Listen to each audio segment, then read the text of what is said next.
না নৌবাহিনীর যুদ্ধজাহাজ দেখতে এসেছি। এখানে এসে খুব ভালো লাগছে। নৌবাহিনী কীভাবে যুদ্ধ করে, কীভাবে কী অস্ত্র ব্যবহার করে, সেগুলো সব কিছু ঘুরে ঘুরে দেখলাম, জানলাম।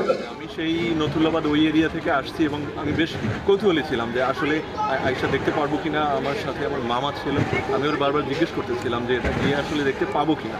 তো এসে যখন দেখলাম বেশ কয়েক মাত্রায় নিরাপত্তা স্তর ভেদ করে আসলাম, বেশ ভালোই লাগছে এবং নৌবাহিনীর শক্তি সামর্থ্য সম্পর্কে একটা ভালো আইডিয়া আসছে। আমি আমার ছেলেকে যুদ্ধজাহাজ দেখাতে নিয়ে আসছি, কীভাবে যুদ্ধ করে তাকে শেখাবার জন্য এবং জানার জন্য।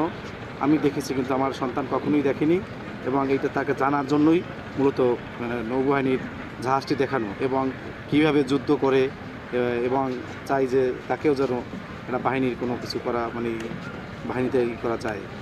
এই সাগরে যে আমাদের বর্ডারগুলি চেক দেয়, নৌবাহিনীর জাহাজগুলি কীভাবে কী করে দেখতে এসে বাচ্চাগুলো দেখাইতেছি। আমি নিজেও আমি 5 জনকে নিয়ে আসছি দেখাচ্ছি এই জাহাজগুলির সমুদ্রের সীমা কীভাবে রক্ষা করে, কীভাবে প্লেন আইলে কীভাবে বোমিং করে, এগুলো দেখাবার জন্য আমি এদের বুঝাইতেছি, দেখাইতেছি। আমাদের বাংলাদেশ নৌবাহিনী প্রতি বছর সর্ব জনগণের জন্য এটা প্রদর্শনের জন্য উন্মুক্ত করা হয়, এবং এর ধারাবাহিকতায় আমরা আজকে বরিশালে বানজা মহিবুল্লাহ নিয়ে বরিশালবাসীর জন্য উন্মুক্তের জন্য এসেছি।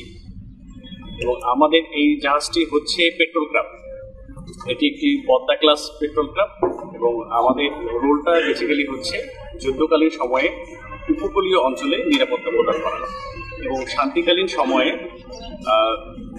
ইলিশ জাটকা যে রোগের যেটা বা প্রজনন যেটা আছে সেটাকে পরিচালনা করা, বাংলাদেশের রিভারাইন রুট এবং শান্তিকালীন যে কোনো সময়ে আমরা সরকারের নিয়োজিত সকল ধরনের কাজে নিয়োজিত এবং নতুন প্রজন্মের জন্য আমরা আজকে যেটা উন্মুক্ত করেছি, যাতে করে এই জাহাজ পরিদর্শনের মাধ্যমে নতুন প্রজন্ম আমাদের নৌবাহিনী তথা সশস্ত্র বাহিনী সম্পর্কে একটা ধারণা লাভ করতে পারে, এবং জনতা এবং সশস্ত্র বাহিনীর সদস্যদের মধ্যে যে একটা সুসম্পর্ক, এই সুসম্পর্কের মাধ্যমে যাতে আমরা আমাদের দেশকে আরও সামনে এগিয়ে নিয়ে যেতে পারি, সেটা সম্পর্কে আমরা একটা ধারণা দিতে চাই।